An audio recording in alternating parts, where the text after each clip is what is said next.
Welcome to Hood Champion Boxing Sports. In boxing, you find a way to win, you find a way to lose.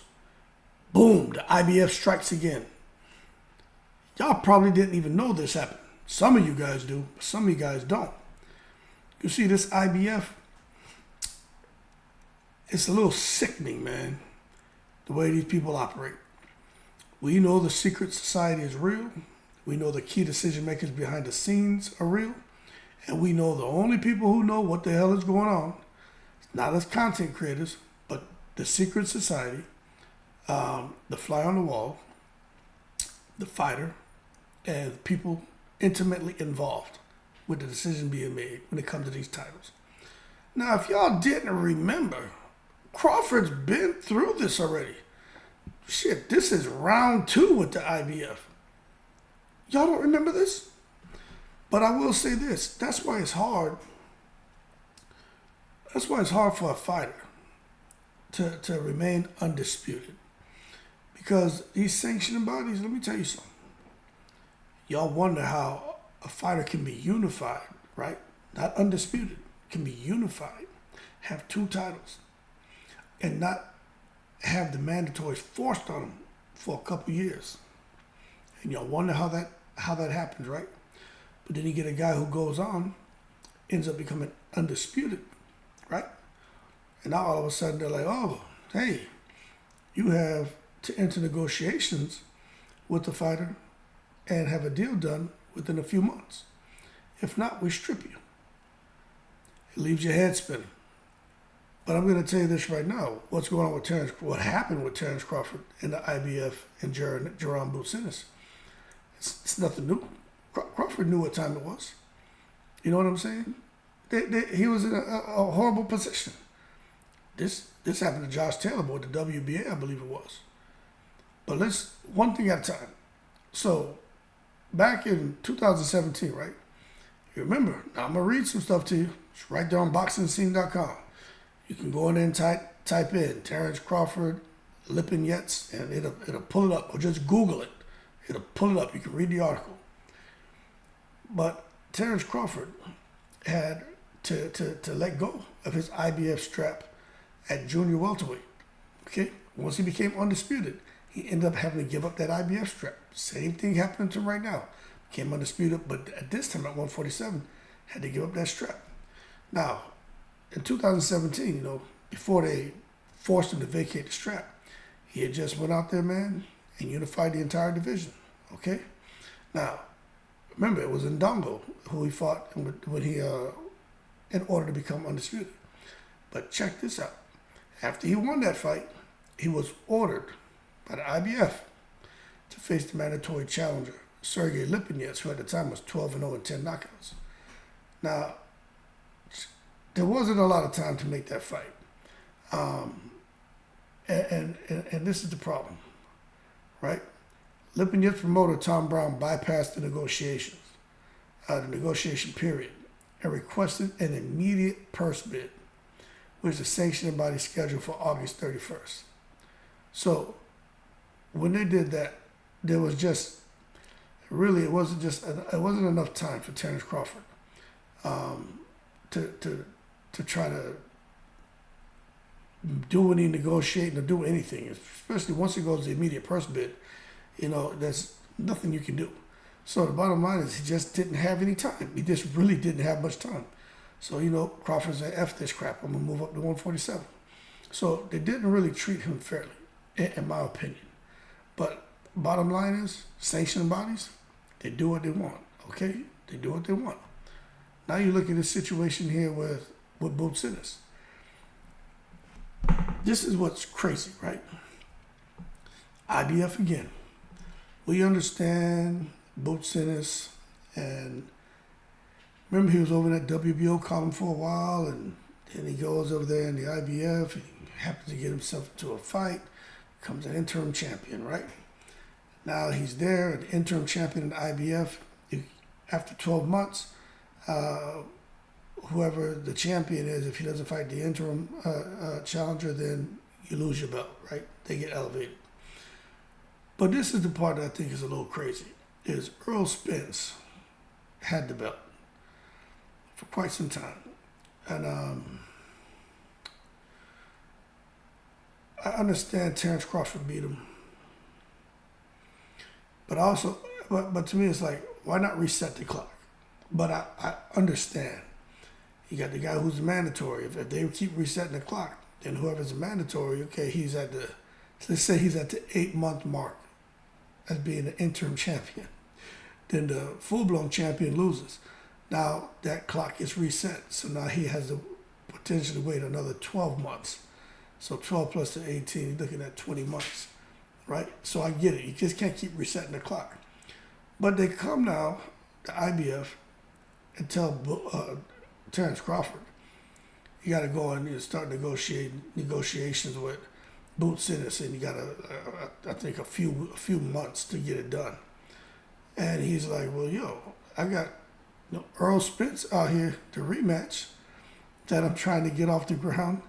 It's impossible for me to come and fight, Boots Ennis, into negotiation with Boots Ennis. Like, I can't do two things at once.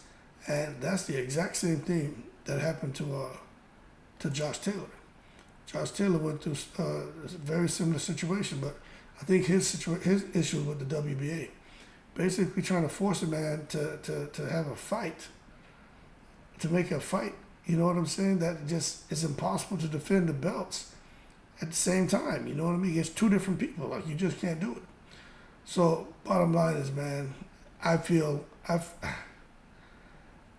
of feel like they're jerking Terence Crawford. You know what I'm saying? I really do feel that way. But also, I feel like Terence Crawford, he ain't got time for the BS. He's like, hey, he probably knew it was coming, and he's like, hey, I'm not doing it. And he said he's not doing it. I'm not gonna fight Boots Ennis. I am not fighting Boots Ennis, and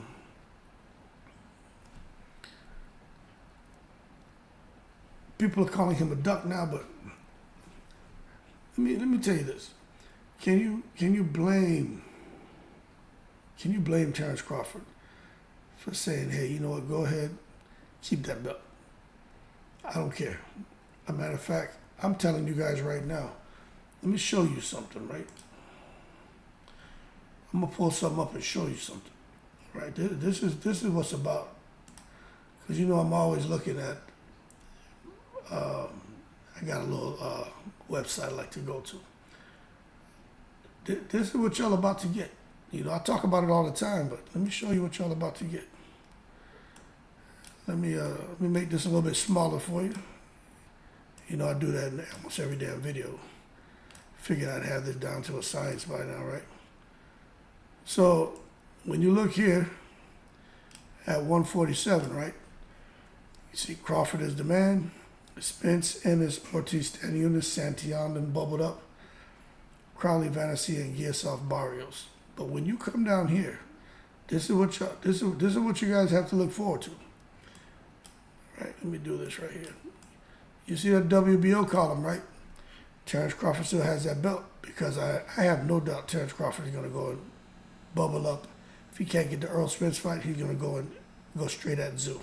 I really believe that's going to happen. But Terence Crawford under the IBF column, he's no longer the champion. It's Jerome Boots Ennis. But when Crawford makes his move and he drops these belts, which I think he's going to do sooner than later, I think he may try to hold on to that WBO, but I have a feeling he's going to end up in a situation where he may be the WBO champ at 147. But at the WBC, Barrios will get elevated to the WBC welterweight champion instead of the interim, which I still don't understand how the hell they made him the interim, but I understand he had that fight the other day with man, who the hell did Barrios just fight? Oh, Yugas. But still, I think he's going to end up becoming the WBC World Welterweight Champion instead of the interim. And Amantis Stanionis for the WBA, I think he's going to become the WBA World Superweight Champion instead of the interim. Because Amantis Stanionis, this is something we got to keep in mind. Stanionis has been in that holding pattern for a long time as a mandatory. So I didn't look at the rules for the WBA, but I already know the WBA, man, they don't mess around. So I think I think the WBA is going to elevate standing units. And they've already did that with Jerome Bucinis and the IBF. And I think the WBC is going to do something similar with Mario Barrios. And then you're going to have 4 different names in a 147-pound division, everybody with a title. And I think Crawford's going to, hold on to that damn trump card he's got there, man. He going to play it, that WBO belt. He's going to play that at the right time to try to go straight at Zoo, pick up that belt, and then go into a fight with Jamel Charlo. But take that with a grain of salt, because I'm going to tell you, that's why some people are like, man, you do a lot of videos. Well, I'm retired. I got the time, And during the day, I exercise. The kids are in school. So I manage my time wisely. That's how I'm able to put out so many shorts, so many videos. But I'm going to tell you this. We just have to sit back and see what direction all this goes. But I want to do this video for you guys because some people, I don't think they really understood that this isn't the first time that this has happened to Terence Crawford. It's just crazy, man. The man, that's why I said it. Terence Crawford going to retire. Terence Crawford's getting tired. People think I be joking, man. I mean, y'all, you got to be able to read between the lines of what's going on. You know what I'm saying? I get it. We all have different backgrounds, different experience levels, but a blind man can see that what's going on with Terence Crawford was coming down the pipe. You know what I'm saying? A blind man could have seen that was coming. That's why I always talk about it, man. But you get some guys on here want to act like I don't know what the hell I'm talking about. I don't know everything, but I'm a common sense man, and I can read the writing on the wall. I've been let me pull something up for you. I've been around the block, man. Let me see. I've done a lot of videos on Terence Crawford. Let me see. Let me just type this in here. A whole lot of videos on Terence Crawford and shorts. So the latest one I did was about Terence Crawford being jerked. Watch this. I just look right here. You can see some of them that I've done, man. Bob Arum jerked him. The media and boxing as a whole failed Crawford. I just did that video, and look at what's happening to him. Fans fear Terence Crawford ready to retire. You know what I'm saying? Forced to fight. So I don't got the whole title on here, but this is just going to show all. This is why I do those videos, because I truly believe that they're not cutting Terence Crawford any slack, and I do believe that Terence Crawford is tired. I'm not just, I do the videos for entertainment, but I'm observing, you know what I'm saying? I'm observing, man. Let's come down and see. What else did I do? Terence Crawford dodged a bullet, but not going with De La Hoya. Crawford and Tim Tszyu closer than ever, which it is. You see what's going on. Crawford and Tim Tszyu may be next. You can see that's the direction things are going. Let's see, what's the other one? I did one here about Terence Crawford being tired. That's the one where I got some backlash on that one, man. Where is it? I got a little backlash. Where's that one? Terence Crawford. Where I had him as like the Green Mile character. Let me see here. If I can pull it up for you. Which one is it? Let me see. Anyway, I know I got him out there. But bottom line, man, Terence Crawford, we're going to see what the future holds. The man's not wasting his time fighting anyone who's not going to bring big money to the table. I'm just curious to see if he's going to have to wait like to next year sometime to fight Earl Spence. Or is he going to finagle his way into that December 23rd fight date? Although he may not headline if he's going to be on that undercard for the fight December 23rd in Saudi Arabia.